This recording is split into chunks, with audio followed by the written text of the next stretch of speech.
All right, I think we're good to go here.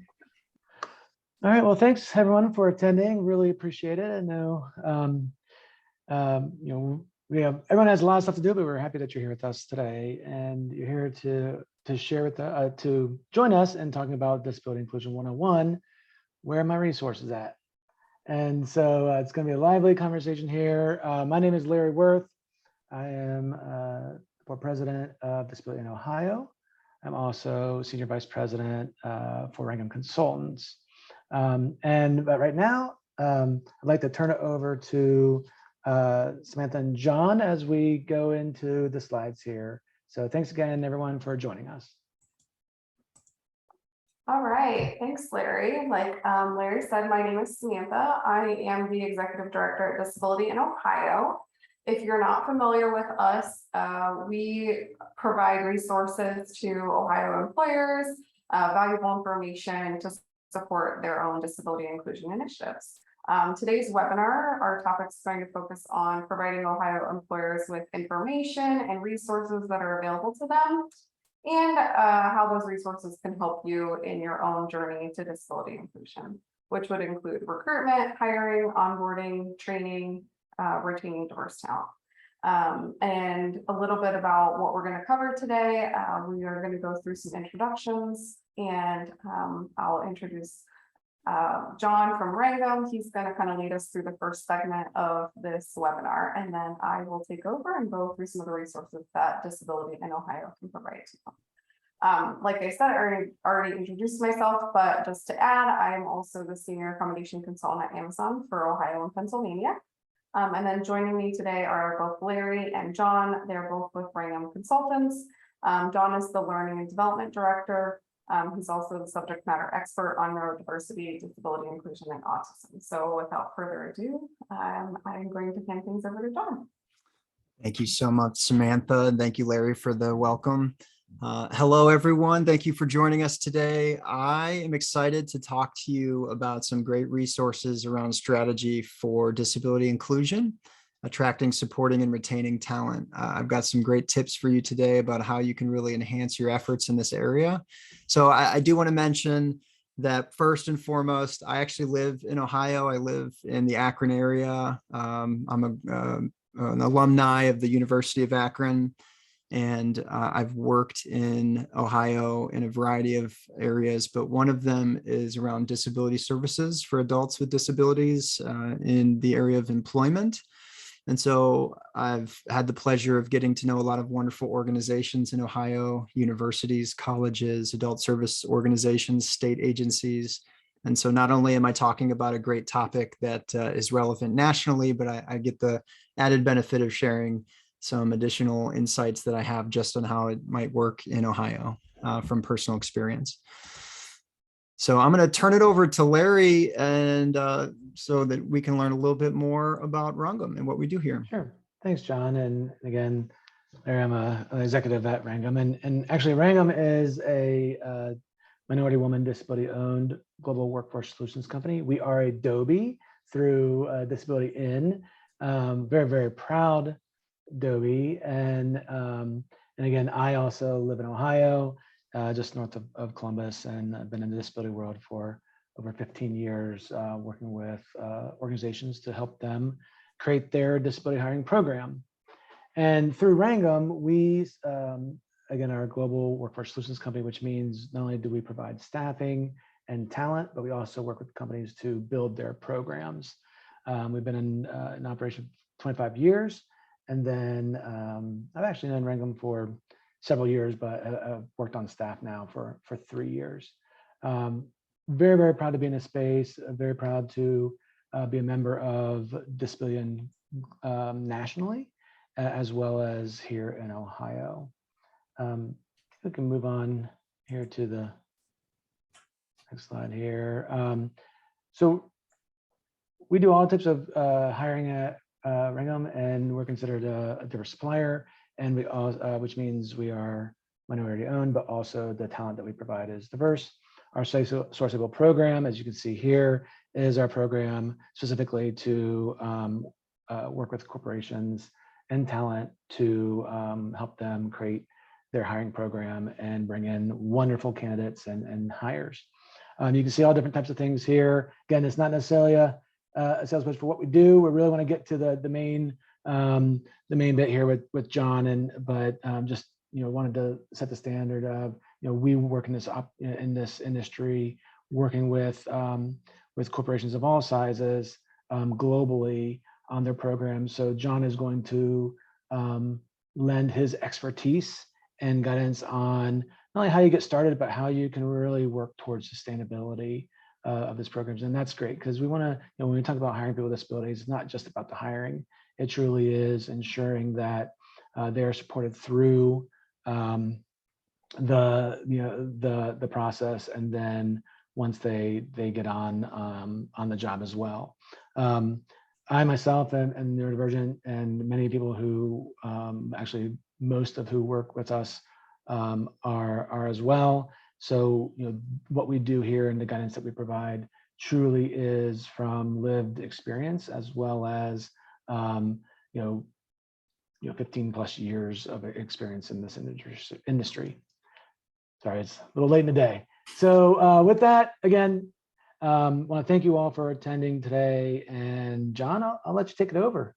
All right, Larry, thank you so much. So before I get into the content, I want to also say I'm neurodivergent. I have ADHD. And so not only in the way Larry talked about us being able to share our lived experience as neurodivergent individuals, but the other thing I'd like to say is I'm going to talk about building strategic partnerships with organizations that serve, support, or connect with people with disabilities. And I myself have worked for these organizations. So I have lived experience as a neurodivergent person, but I also have that lived professional experience from the other side, these organizations. And I know how they think because I was that person. I know what they're looking for, what's important to them, what value you can add to them, and what they're hoping to do with you. And then, of course, I've been able to live in your shoes and see from your point of view why you might want to partner with some of these organizations. So hopefully I can take these experiences and create a bridge where we can start building some really great connections to facilitate the hiring, the recruiting and retaining of great talent. So the first thing I want to talk about is building that talent pipeline. Remember that as we build pipelines of talent, we're looking for people that we need to fill positions for right now, but we always need to have that eye on the future. What are our future talent needs? We're trying to forecast potentially new positions that aren't even created yet, new business needs that there may need to be.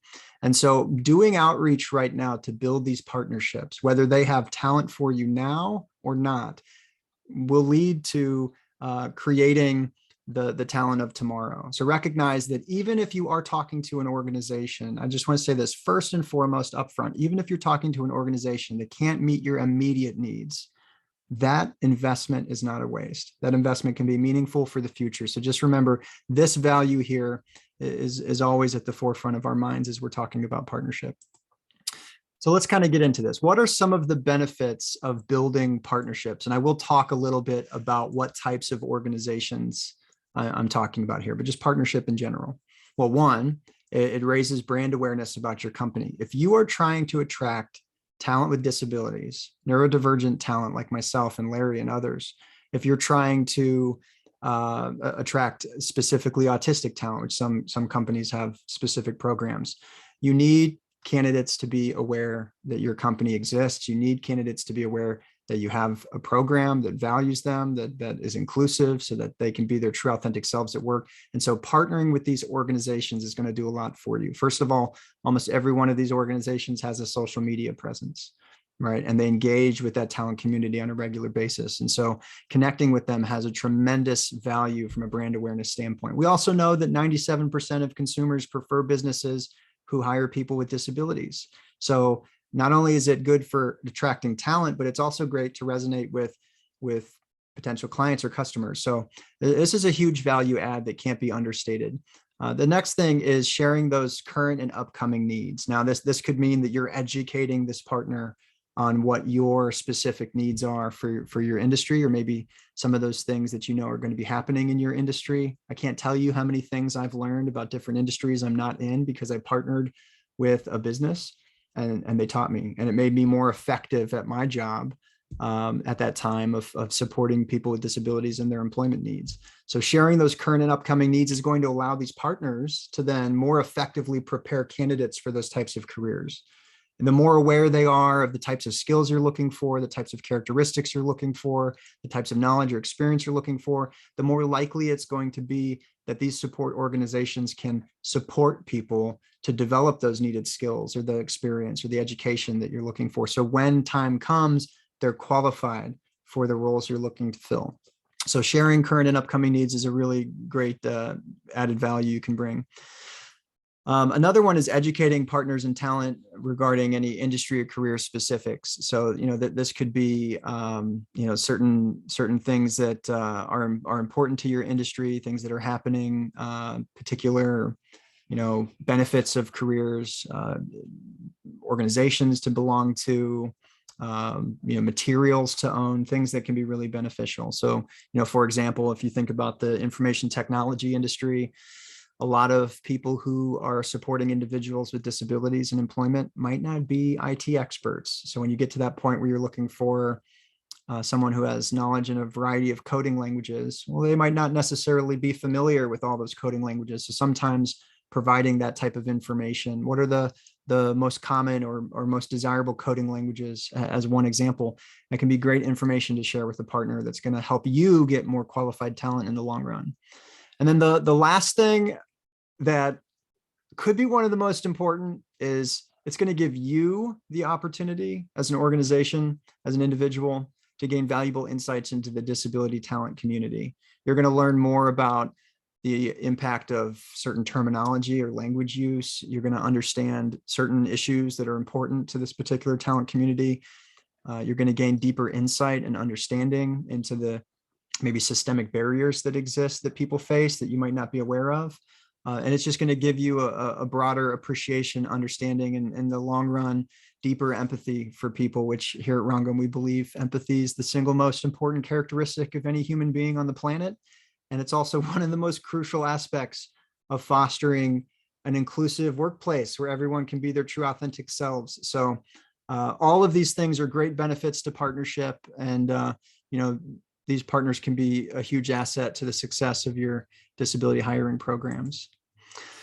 So let's talk a little bit about some specific strategies. So thinking like a partner, what is a partner trying to do? Well, a partner organization is seeking to create opportunity for their talent. Again, if it's a college, if it is an adult service provider that offers employment services, even if it's an advocacy group that seeks to create equity in employment, they're seeking to create opportunity for the talent that they represent.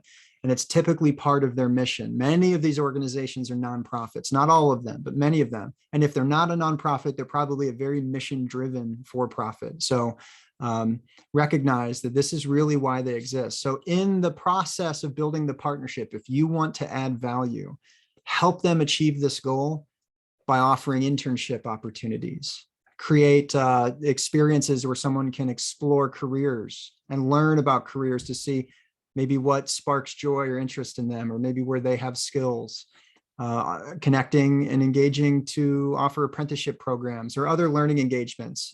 Think about job shadowing experiences or mock interviewing as two examples of learning engagements, public speaking events where you can talk to large groups of people and educate them on your industry, for example. These are all really great ways to connect and help them fulfill their mission. This strategy here is a great way you add value to them, because remember, partnerships go both ways. You don't want to be in a one-sided partnership. You want to be able to contribute to them just as much as they're going to contribute to you. So in terms of talent acquisition, there's a few things that I'd say to keep in mind. One is recognize that talent with disabilities encounter a lot of barriers. And so we need to have new strategies to address those barriers. The typical way that we have hired people in our society has fostered a situation where there's some real systemic inequality for people with disabilities. So we know that the unemployment rate for people with disabilities is double what it is for anybody else. And even though this last year, the unemployment rate dropped. Guess what? It's still double. So that's unfortunate. We know that if you have an intellectual disability, figures are as high as 66% for unemployment. And if you're neurodivergent in general, it's as high as 80%. And if you're autistic, 86% unemployment. So you don't achieve those jarring levels of unemployment without some seriously systemic inequality. So how do we address that? How do we do things a little bit differently? Well, the first thing I'd say is we need to shift our mindset so that when we're looking for talent, we are focusing on screening people in rather than screening them out. The traditional hiring process that a lot of us engage in has done a great job of filtering through high volumes of candidates to filter down to a few qualified candidates. And that's great because we all know we have a lot of candidates, but it's done an equally good job at filtering out candidates with disabilities because of the way these systems are designed. And so even though it's beneficial to filter through high volumes of candidates, we don't want to create a system that causes inequity. And so we have to do things a little bit differently. And when we talk about screening in, what we mean is looking for what makes someone qualified and seeking to understand things that may not make sense. So one example I'll give you is that if we know people encounter unemployment at such high levels, then when we see experience gaps or employment gaps on someone's resume, that shouldn't be an automatic disqualifier. What it should mean is we automatically seek to understand what was happening in that person's life, what caused that period of unemployment. Was there something that occurred, or were they doing something else that might not be considered employment at that time? And so as we start to seek to understand what was going on and look for what makes this person qualified, we're automatically increasing the likelihood that we're going to recognize we have a great talent. But if we automatically assume that employment gap means they're not qualified, well, then we're not doing them any justice, and we're definitely not doing ourselves any justice because we could be missing amazing talent. Now, that's just one example, but there are many ways that you can think about screening talent in. The other thing I want to talk about is thinking about our requirements. And so we have a lot of fixed requirements. I know that for a fact. There are sometimes certain certifications someone has to have, certain levels of experience someone has to have, and we know that. But there are probably more circumstances where we have requirements that aren't necessary, and we sort of get used to asking them, or maybe we've just fallen into a pattern of looking for specific things that we could be much more flexible with. And I'll give you a couple examples. One is, how often on a job description do we say a candidate has to be a great communicator? I don't think that I've looked on a job board and I haven't seen a job posting that said that. But I've been working for over 17 years in a professional sense, and I've worked with a lot of people who are great at their jobs and they're not great communicators. And so I've learned it's not necessary in order to do a great job to be a great communicator. So why do we keep asking for it? Maybe it's because we've gotten used to sort of lumping that in and we don't really know how else to describe it. But would it be better to be a little bit more specific? Perhaps we could say something like, you have to be able to clearly and concisely express information in a written form via email, or maybe you have to be able to deliver a quality presentation. There's a little bit more specific than just being a great communicator. And the reason this is important is there's a lot of candidates out there who may see that requirement and feel they are not a great communicator. Perhaps they have some communication differences or thinking differences that make them feel they're not a great communicator. And so even if they met 9 of your 10 requirements, they saw that one and they ended up not applying. And I've seen this play out with autistic individuals I know and other people. I have a friend who has anxiety disorder that skipped an opportunity for a great career for him because he really didn't feel that he'd be a good fit because of that one word, great communicator. So keep in mind that that's something that you need to be a little bit more flexible on and think about, what you're really looking for. And then the other piece that I'd say in terms of an example is experience. So if we know unemployment is experienced at such high levels by people with disabilities, then if we expect certain levels of experience, in a way, we're almost automatically creating a barrier for people. So, if I had let's say I had a great candidate and you were looking for 3 years of experience, and this candidate had demonstrated they have all the skills that you need, that they have the potential to learn things maybe they don't know. You really felt strongly, but they had 1 year of experience. Would you consider that person? Because if you would, then it's a flexible requirement. And if you wouldn't, then it begs a larger question about, well, what's the importance of that experience if you're already feeling this candidate would be great in that position? And so understanding the difference between fixed versus flexible and really seeking to make it very clear with yourself and on your job postings, what is a must-have versus what is a nice to have versus what is a like to have type of situation can be really helpful for candidates. And the last thing I want to say in terms of recruitment and talent acquisition is understanding transferable work skills. And, I had the pleasure of working with a large client of ours recently, and they had one of their executive sponsors on a lunch and learn that we were doing. And Larry had coached this man for a while to understand the importance of transferable work skills. And he ended up repeating on a session to the entire company that was in attendance that they've started to look at positions they've never started to look at and find great talent. And they never would have considered it if they hadn't learned the value of these transferable work skills. They were hiring for a scientific role that required people to be able to follow set instructions every day. They would have these instructions in writing, and that they had to do it consistently. And there were high risks if you make a mistake, because if you make a mistake in a scientific setting, that there can be some serious consequences. And sometimes you don't get a second chance when you make these mistakes. And they realized that a lot of people in the food service industry have the skills to do this work because they have to follow set instructions every day. They work in a high pressure situation where there's a lot of demands on them. And if you make a mistake, consequences can be serious, especially if you're dealing with food and someone has an allergy. And so they started to think differently about the types of work that they were looking for. And they never would have considered food service experience for this role, but it ended up being a really positive move for them. So thinking about what types of transferable work skills mean success for roles that you're filling can really open up your talent pool quite a bit, and actually creates great opportunity for people who may have been underemployed or may have employment gaps. So just a great strategy to think about.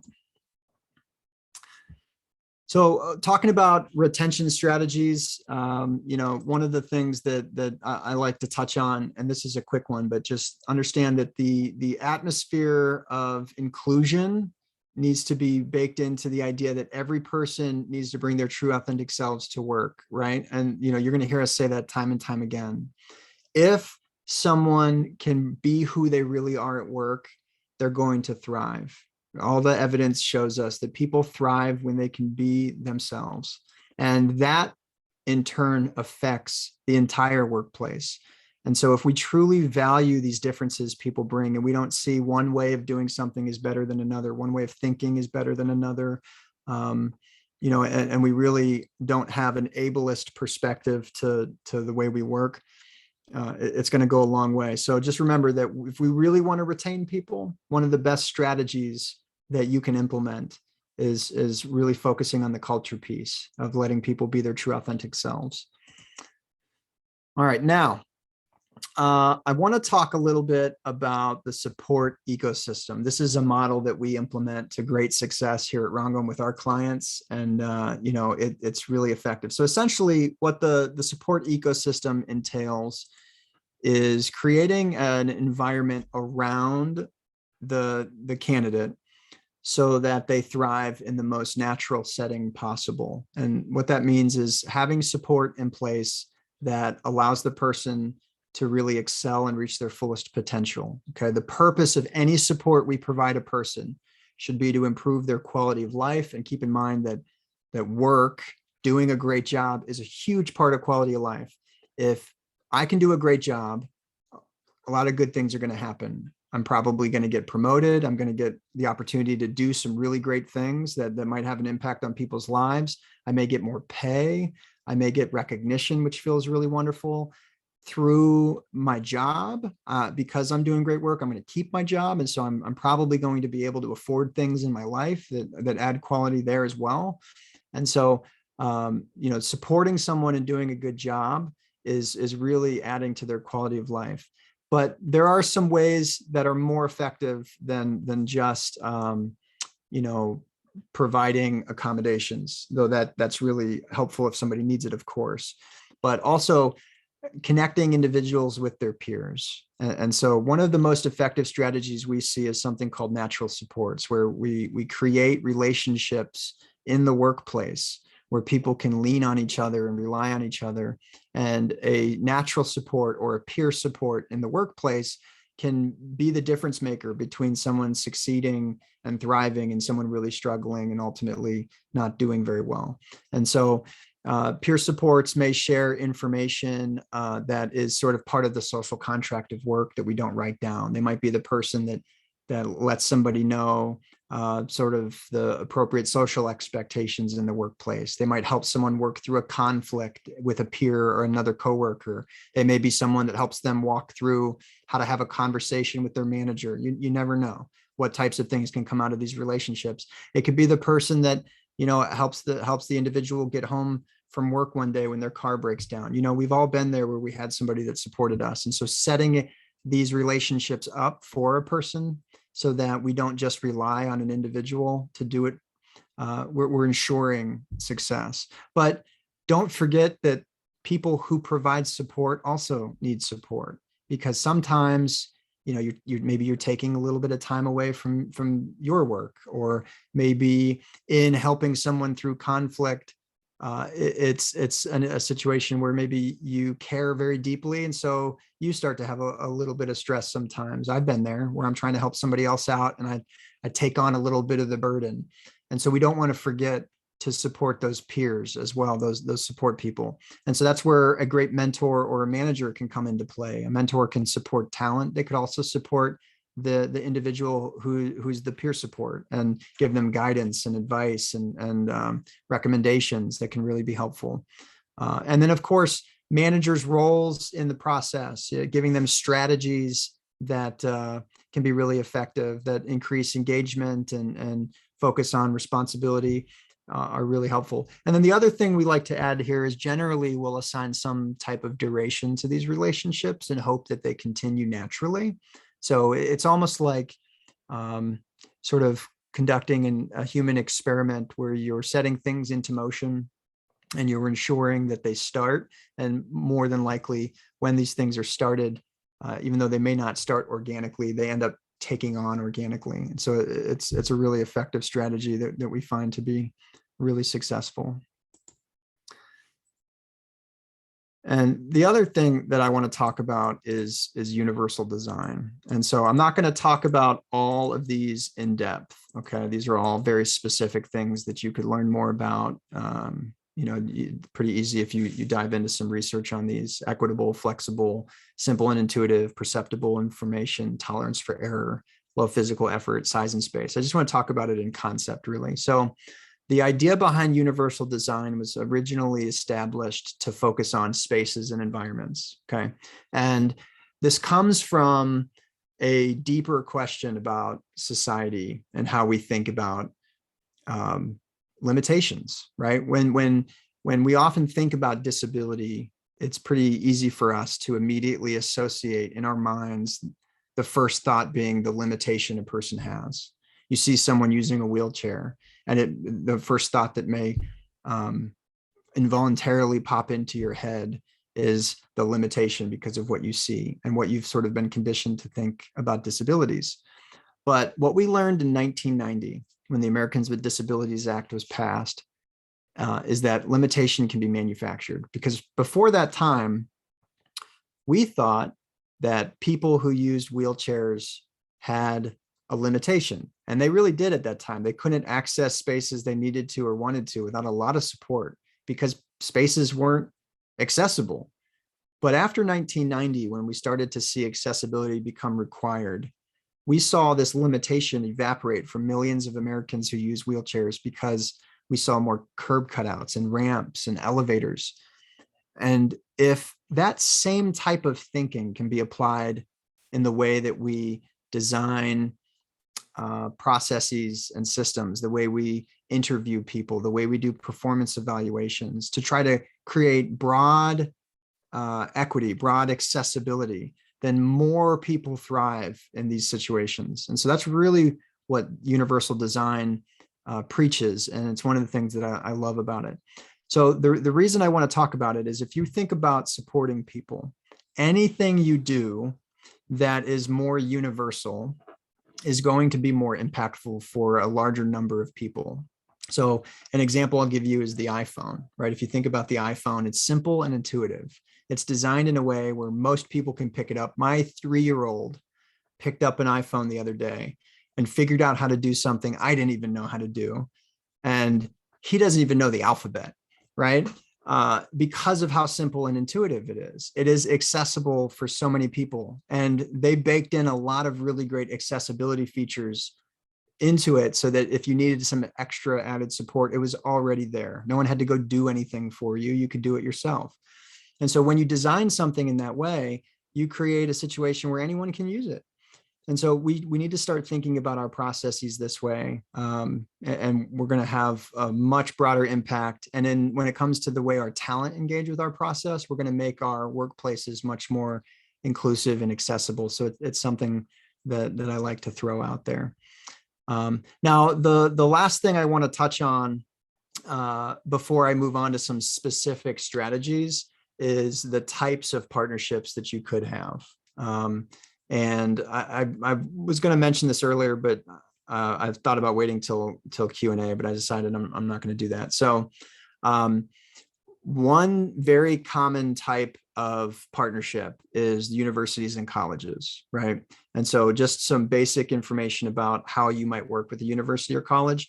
One is you may work with the career development services, and they traditionally do not have an expertise in disability. They're going to be a connection point for students. They may have some familiarity, but it's very unlikely. I've worked with hundreds of universities and colleges, and a handful have really been knowledgeable about disability. We do have some really good colleges and universities in this state that are incredibly knowledgeable. Wright State particularly is one of the main places that professionals go to learn how to support individuals with disabilities. So it's a really great university in this state for that type of knowledge. So you're in good hands in terms of that community, but just know that when you engage with career development services, their focus is the broad student population, and they generally have very structured processes for you to share your job leads with students. They're also required to have a disability services department, and that department is designed to ensure the success of students. They generally do have a lot more disability specific knowledge, though they are only going to know about students who have disclosed and essentially selected to receive those supports. So there's still going to be students that have disabilities that disability services isn't even aware of. And then sometimes you're going to have a disability specific program. Maybe it's an autism program. Maybe it's a learning differences program. Down in Cincinnati, there's a program for people with intellectual disabilities, for example. And those programs can be a really great way to connect in a more targeted fashion, and they tend to provide higher levels of support. So you kind of have 3 ways to engage with a college. And if you're lucky, the university's different programs work really well together, though that isn't always the case either. So just keep in mind that it may take a little bit of work, but if you develop a relationship with an organization, you'll figure out pretty quickly what makes the most sense for your company. The other type of partnership is a disability service provider. Generally, these organizations work with adults, though some of them do provide services to individuals who are still in school. You may hear the term transition student. That's what they call high school students who are kind of transitioning to adulthood. And generally, they will provide services like job coaching or job development, which is essentially helping someone find a job. And they may provide other services you would never have thought of, like transportation to someone who may not drive. So they can be an incredible partner, and they usually have pretty deep ties to the communities they operate in. So not only are they a great way to connect with talent, but also a great way to engage with the communities that you're looking to engage with. And then the last type of partnership I really want to highlight is vocational rehabilitation, which in the state of Ohio is Opportunities for Ohioans with Disabilities. And this is an organization that provides services and funding and support to individuals who have disabilities and need help getting a job and keeping a job. And they can be a great source of talent. They generally have people in a database that are receiving services. And so they're going to know kind of what skills are and what job goals they might have. And each person is working with a specific counselor and usually has some type of adult service provider providing some type of support. So if you're not working with Opportunities for Ohioans with Disabilities, that can be a great resource for you as well. So I just wanted to kind of highlight those. Usually I would have done that in Q&A, but I wanted to make sure that we were able to get to that today in case we don't have time to get to Q&A. All right, so let's talk about some suggested supports to ensure productivity. This is something we get asked a lot. When you think about the support ecosystem, this might be a way to provide support within that ecosystem in a very natural format. So I've broken them out into a couple categories. We have on-site supports and remote supports. We have process-focused supports, structure-focused supports, communication, and engagement. We are going to send this session out as a recording. So if I don't stay on this long enough, you will have the ability to, I suppose, pause the recording when you receive it and just kind of hover over these and kind of take a look at them. So if you're doing that now, feel free to pause it. For those of you with us, you'll get a copy of this to look over in more detail. So I wanted to call out a few of them. The first one on the far right under the engagement column that I think is one of the most effective is one-on-one check-ins. And I think you'll notice with a lot of these that these are universal supports, meaning that you could use these with any employee and it's probably going to help improve their success. So one-on-one check-ins are a way for a manager to ensure that a person has set aside time with you so that you can get any questions they may have answered. You can provide immediate feedback, which adult learning theory tells us is the most effective way to create behavior change, when you get feedback in an immediate fashion and not like 2 weeks later, after maybe you've moved past or don't even really remember exactly why or what you did that needed to be addressed. It can also be a great way to seek feedback. So, hey, I'm your manager. Is there anything I'm doing that you'd like me to adjust or tweak or change that would help you thrive more? And so it's just a really effective way to connect on that human level. Another one that I want to touch on under structure is the allow for alternate work hours. So if we know that a lot of people have communication and thinking differences, and we want to value all of those differences because those differences are why our big human family is able to achieve so much together, then we have to recognize that some people don't do their best work between 8 and 5 o'clock. Some people really thrive at different times. And so if we have the ability to adjust someone's hours so that they can have an alternate work schedule, definitely offer that as an option. That's a really great way for people to have maybe uninterrupted focus time while they're working. I have a colleague who is autistic and he wanted to work in the evening, and he asked his supervisor, the supervisor okayed it, and he ended up doing 3 weeks worth of work in one afternoon because he was able to hyper focus. He wasn't interrupted. And she was so shocked. She started to ask if all the other employees were working hard enough. So it was a really cool experience just to see what came out of being a little bit more flexible and accommodating. Under the process column, which is the third column, I want to highlight a very easy one, which is deadlines.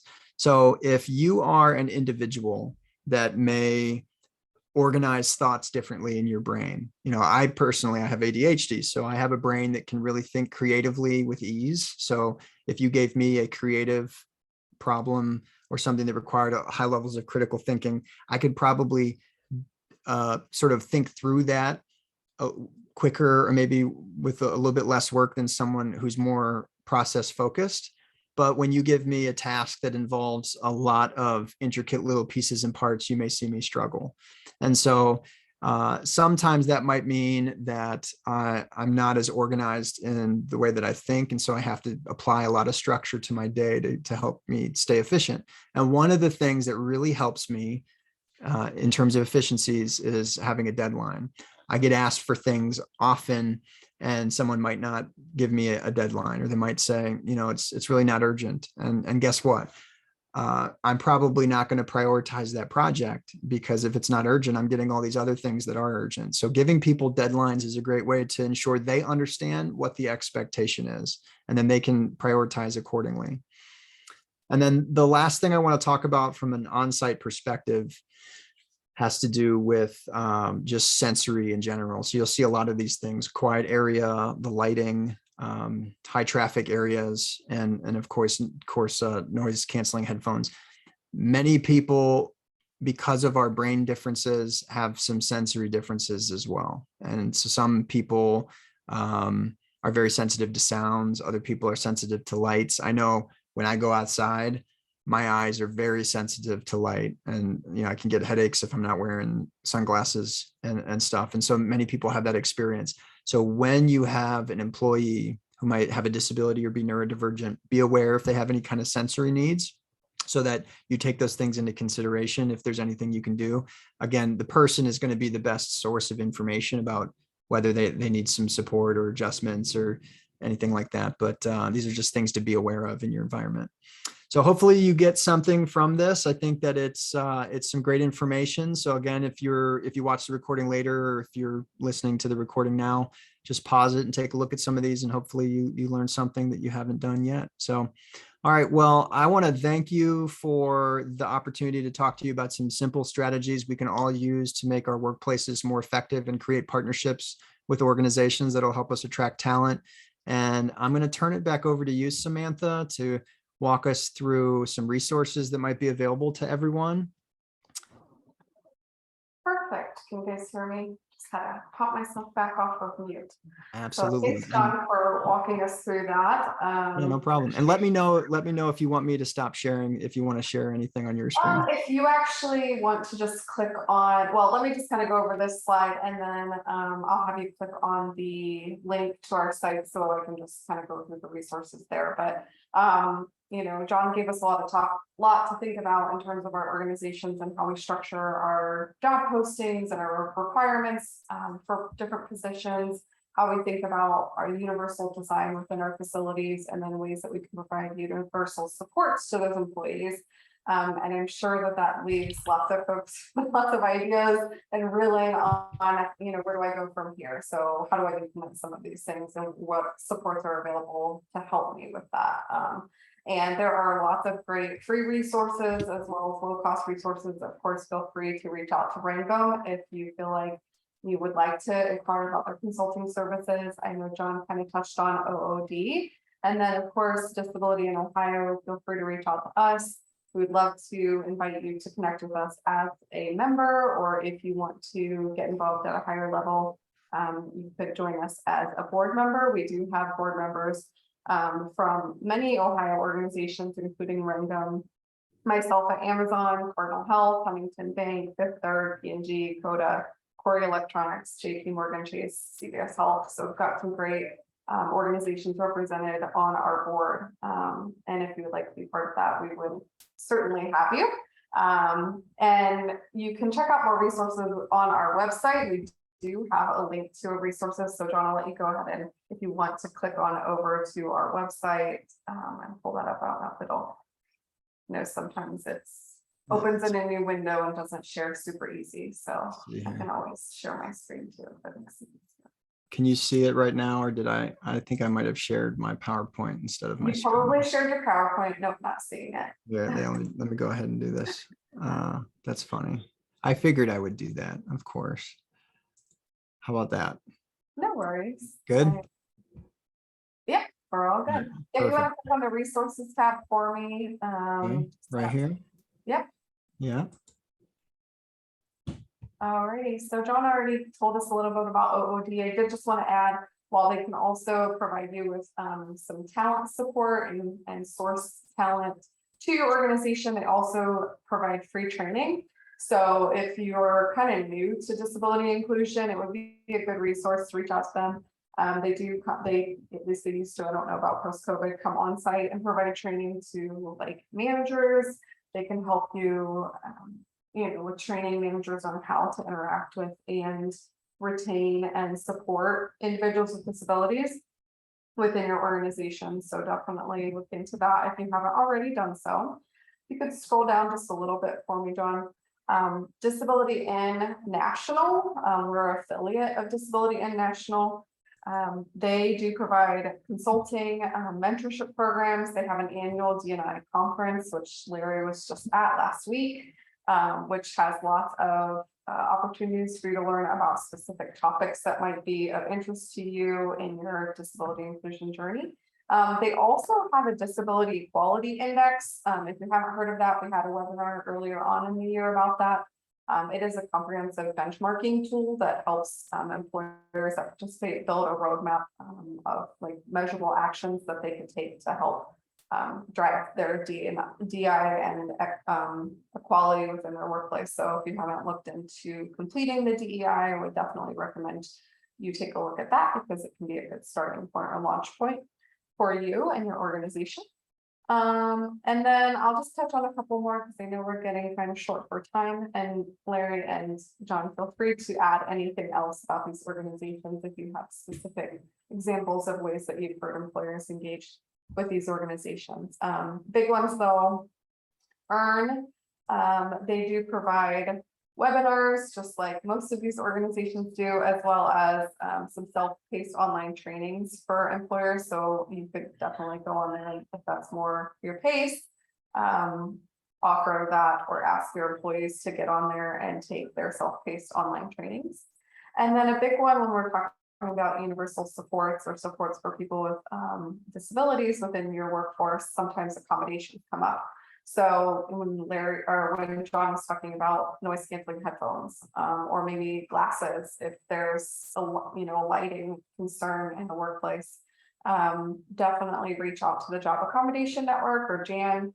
They offer free consulting services on different types of accommodations. They actually have a really great chat feature on their website. So if something comes up and you're not really sure what kind of accommodations might be available, or it's the first time you've ever been asked for accommodations, you can hop on there and chat with their support staff. They give you links to really good ideas for different types of accommodations that they've seen organizations use to help support folks with disabilities. And then the chat is actually recorded and sent to you as a reference for future, which makes it really nice. Those are the ones that I wanted to talk about. Larry, John, did you have any other ones that you wanted to highlight?